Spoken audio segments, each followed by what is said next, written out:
Hello, and welcome to the Sluice podcast. My name is Charles Olojede, and today we'll be talking about JAMB, Joint Admission Matriculation Board. I wrote JAMB too. How many years ago? I wrote 86, I wrote 87, so it must be a bit far away.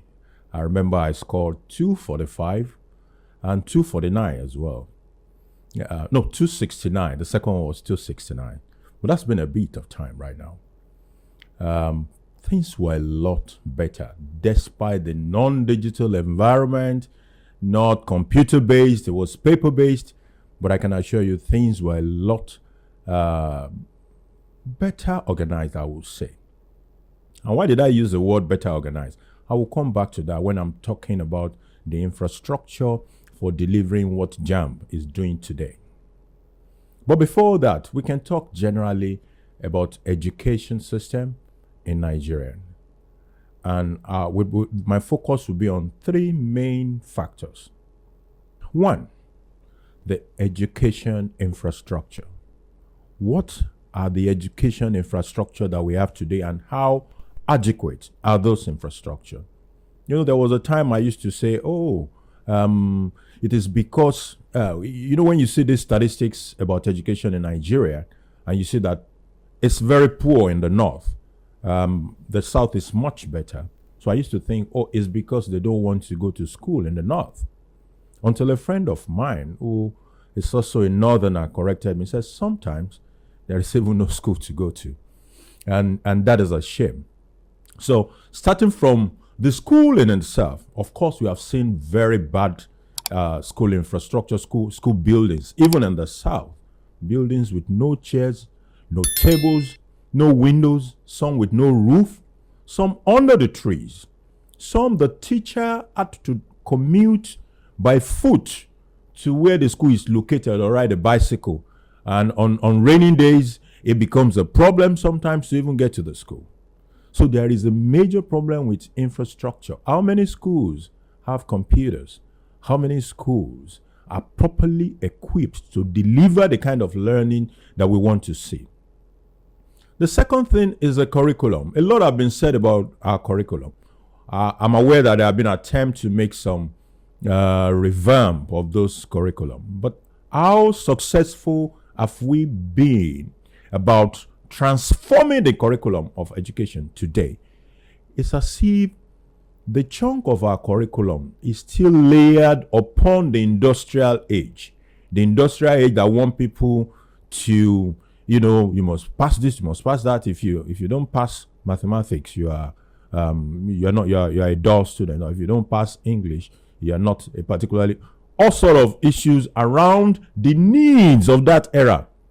The need of the industrial age is slightly different. I'm being modest by using the word slightly different. But in the real sense, it is radically different from the need of the education today. So curriculum is another issue. The third one is the teachers. We have seen situations in this country in which tests that were meant for primary 4 students were administered to teachers, and there was massive failure in certain states. So when the teacher himself is not well equipped to deliver what he's supposed to deliver, or the teaching aids with which he or she is supposed to deliver those things are not there, how do we expect the system to deliver on the quality of education that we expect? So 3 things: infrastructure, I spoke about, curriculum, and then the teachers. So unless we fix, and we have to be deliberate about fixing them, unless we fix these issues, we're going to have problems continually, and it's going to get worse in our education system. Having spoken about that, let's go back to JAMB. I listened to a radio program, and someone in a remote part of Ogun State was complaining about the fact that the center that his son was posted to was somewhere close to Abeokuta, and how he had to travel with the son, how they had to stay over there so that the son will be able to write JAMB. Now, there is a problem right there. And here is the problem. It seems as if he has an expectation that JAMB can provide a computer-based center, testing center in every place, in every village. Is it practicable? No, it's not practicable. So we're never going to get to that point where every village might have a testing center. At least we're still very far away from. Maybe it is possible, but we're very far from a situation in which every village can have a computer testing center today. So that is a gap somewhere there. Now, when you now have to move those students from where they are, you uproot them, they have to appear in the center, and they have to appear very early in the morning.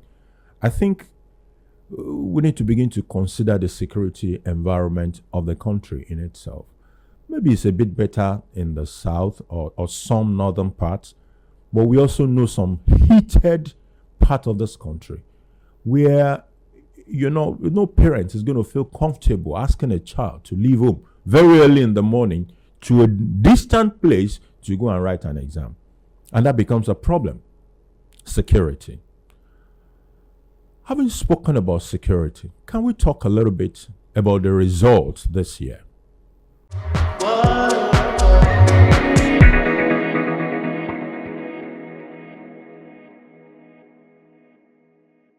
Okay, let's talk about this year's test and some of the issues that have emerged from that test. The result that JAMB released showed that over 75% of the students did not score up to 200 over 400. What you might find more strange is when the JAMB boss said, oh, that is consistent with historical performance of the exam. So what kind of an exam is that? Where 75% of the people that sat for that exam could not make 50%. So, literally they failed. More than 75%, actually. Something is deeply wrong. There is a disconnect between that result and the expectations of the society and the capacity of many of those students. So, what could have been wrong?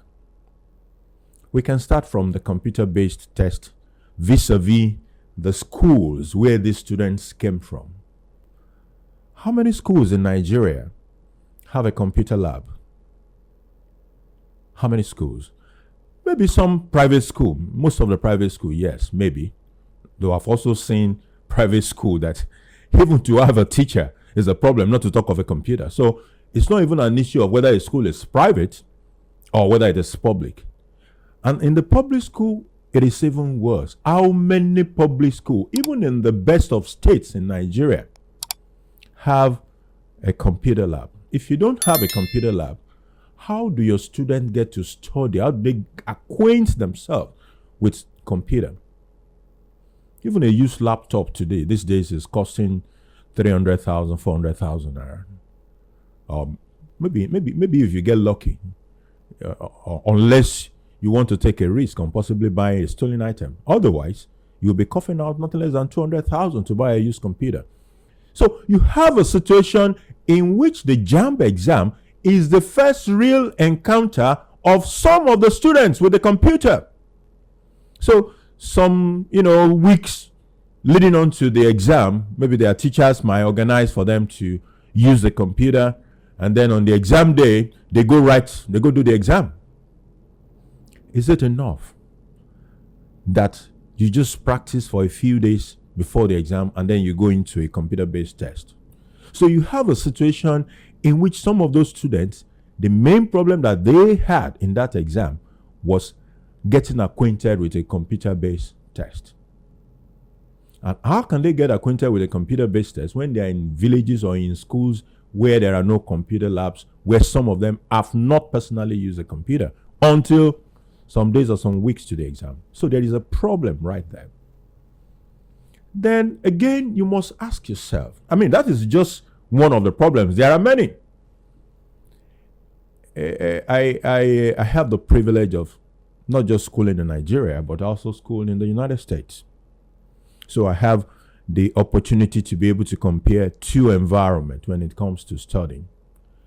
In this university where I did graduate studies in the US, if a particular lecturer is handling a course and people are failing, they take the course away from that lecturer.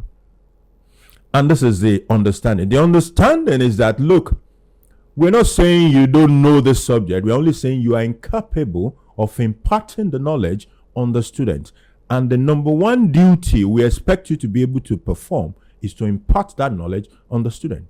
So they give it to another person to take and, watch out for improvement or decline and begin to understand what they need to do to ensure that the knowledge is imparted on the student.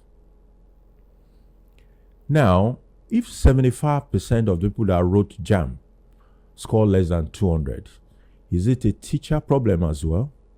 Have the teachers been able to impart the knowledge? That is another problem that we must look at.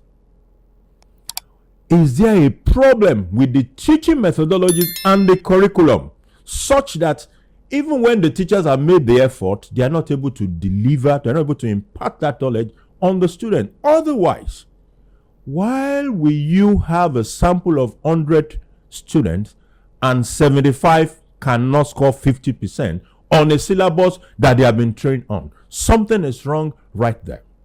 So there could be teacher issues as well. What else could have gone wrong with that exam? Is the exam too tough? Because we've had situations in which sometimes the nature of the exam in itself is becoming more like a punishment rather than a test of their students' understanding. If that is a problem, we also need to be able to identify that problem and ensure that the test is appropriate for the grade. If you go and bring a test that is meant for entry-level graduate applicants and you administer it to O-level students, you're going to have a problem because it will be above their pay grade. As simple as that. What is clear is that something is very wrong with the kind of result that is being delivered at the JAMB examination. Something is deeply, deeply wrong.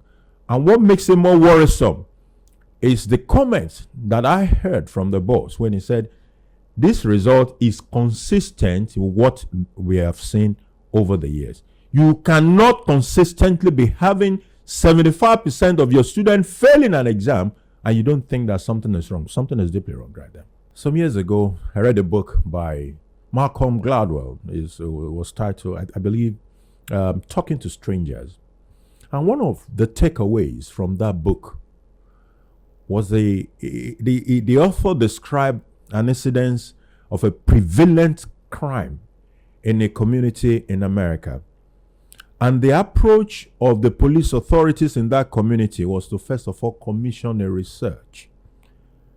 So why did they commission a research? They wanted to understand the nature of that crime. Why is it that prevalent in that place? What is driving it? And it is based on that research that they were able to deal with that crime effectively. I know we are not used to that, but when we are talking about an institution like JAMB, headed by a professor who has been there, done that in the academics, research should not be strange to the boss of JAMB. I even want to believe that maybe JAMB in itself should have a research department as it were. So the research department of JAMB, here is a challenge for you. It is not good enough to just say that 75% failure is consistent with performance in the exam that you conduct. You have a responsibility to determine why is there mass failure in this exam that you are conducting. It is in the space of the research that you can begin to work with other people, there are other stakeholders, the parents, the student themselves, the Ministry of Education, every other stakeholders that are involved to fix this problem so that we can transform that space And next time that we will be talking about JAMB, we will not be saying 75% failure is consistent with the historical performance in that exam. It is not good enough for the student. It's not good enough for the society. It's not good enough for the education system. It's not good enough for JAMB in itself. So I'm hoping that JAMB will, by any means possible, make the necessary amends and see the level of failure as some subtle indictment on it as an institution. Do the proper research and make the amends that are necessary to move the education system of Nigeria to a place where we would all like to see it. Thank you for watching the Sluice podcast today. My name is Charles Olojede. Until next time when we bring to you another topical issue, you can interact with us on our social media handles currently scrolling on the screen. Bye-bye.